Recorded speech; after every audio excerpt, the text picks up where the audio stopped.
Gusto nyo ba ng extra income? Mag-trade na kasama namin. I-on lang ang AI bot para siya na ang gagawa ng lahat para sa iyo. With 90% above win rate, register na for free.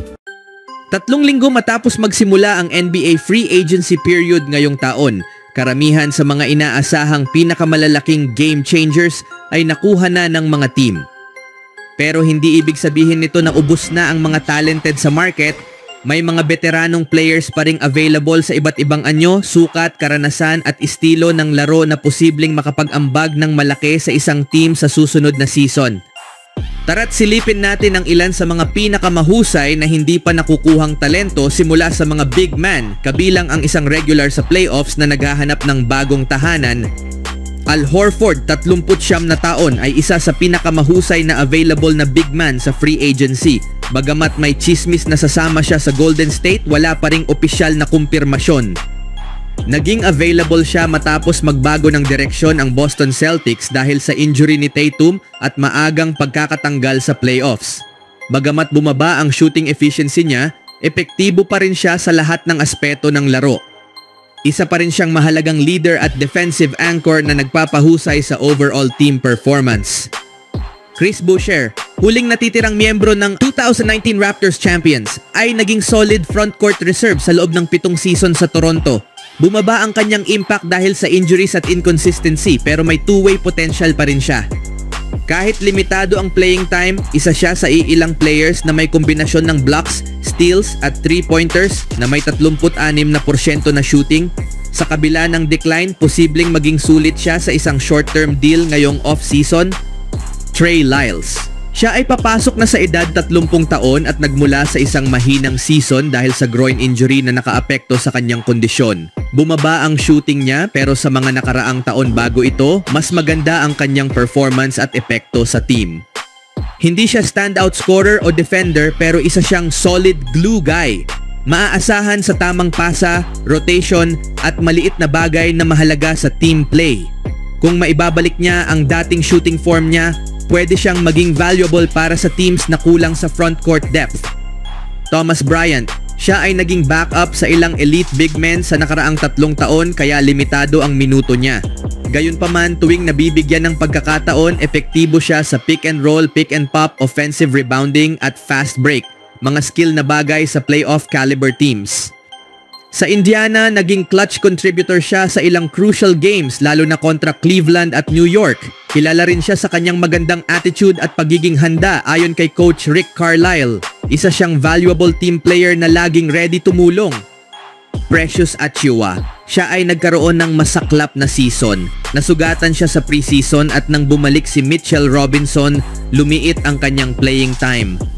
Hindi siya kilala sa offense, lalo na sa finishing at outside shooting, pero mahusay siyang defender, rebounder at shot blocker. Sa kabila ng limitadong role, naglaro pa rin siya ng mahalagang minuto sa playoffs dahil sa injuries ng ibang players.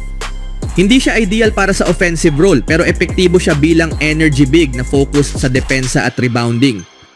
Russell Westbrook, siya ay hindi na elite, pero sa edad na 36 na taon at 17 taon sa NBA, isa pa rin siyang productive at energetic player. Kahit bumaba ang shooting efficiency at tumaas ang turnovers, nag-a-average pa rin siya ng 13 puntos, 6 na assists at 4 na rebounds, bilang isa sa 14 na players na umabot ng 2,000 minuto noong nakaraang season. Malakas pa rin siya sa transition, pick and roll at pag-atake sa rim. May mga off-game siya tulad ng laban sa OKC, pero may iniindang injury pala. Hindi na siya ideal para sa crunch time, pero sa mga natitirang free agents, isa pa rin siya sa pinaka-maaasahan para sa regular season. Malcolm Brogdon, isa sa 2 NBA players na nanalo ng parehong Rookie of the Year at 6th Man of the Year. Ngunit sa nakaraang 2 taon, lumamlam ang kanyang performance dahil sa trade sa Portland at Washington at sunod-sunod na injuries na naglimita sa kanya sa 63 laro. Kapag malusog, mahalaga siya sa backcourt, magaling sa 3-point shooting, pick and roll facilitation at agresibong pag-drive. Hindi siya elite defender, pero sapat ang sukat niya para hindi abusuhin. Dahil sa injury history, nagdadalawang isip ang mga teams, pero kung healthy siya, may mataas na potential bilang mura at solid na guard para sa mga contender. Ben Simmons, 5 taon na mula ng huling All-Star niya at hindi na niya naabot ang dating level ng laro dahil sa mental block at patuloy na back injuries. Bagamat malabong bumalik siya sa dating anyo, bihira pa rin ang kanyang kombinasyon ng sukat, playmaking, rebounding at defensive versatility kasama ng mga top defenders tulad ni Draymond Green at Scottie Barnes. Problema niya ang pagiging passive at takot sa contact, kaya maliit ang kanyang playing time sa Clippers. Ngunit may interes pa rin ang ilang teams tulad ng Suns, Celtics, Knicks at Kings, kaya malamang mabibigyan pa siya ng pagkakataon para magpakita ng husay. Monte Morris, isa sa pinakamahusay na backup point guard sa NBA na naging leader ng Nuggets offense nung nawala si Jamal Murray at tumulong sa kanilang playoff run.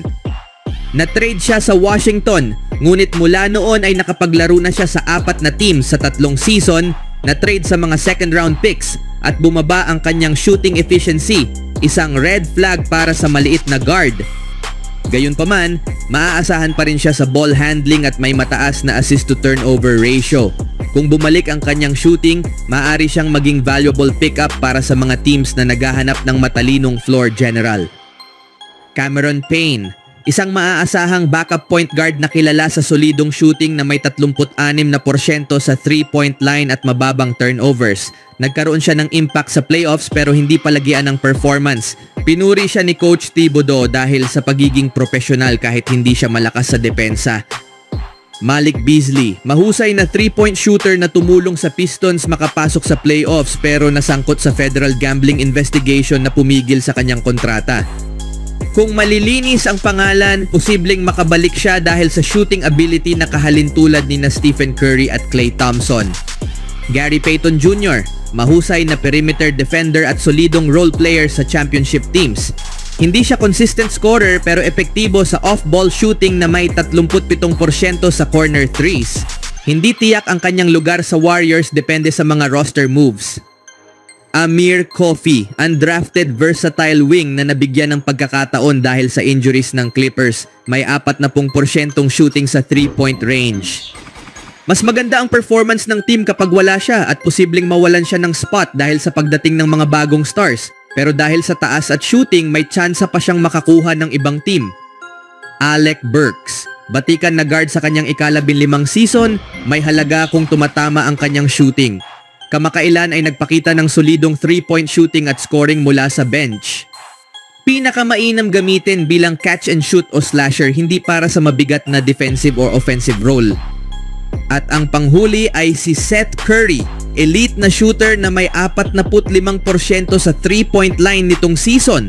Palaging mataas sa scoring categories kahit 6'2" lamang at madalas masaktan. Kilala sa mababang turnovers at pagiging profesional, malaki ang posibilidad na makakita siya ng team para sa kanyang ika-12 NBA season, kahit playoff team o rebuilding team.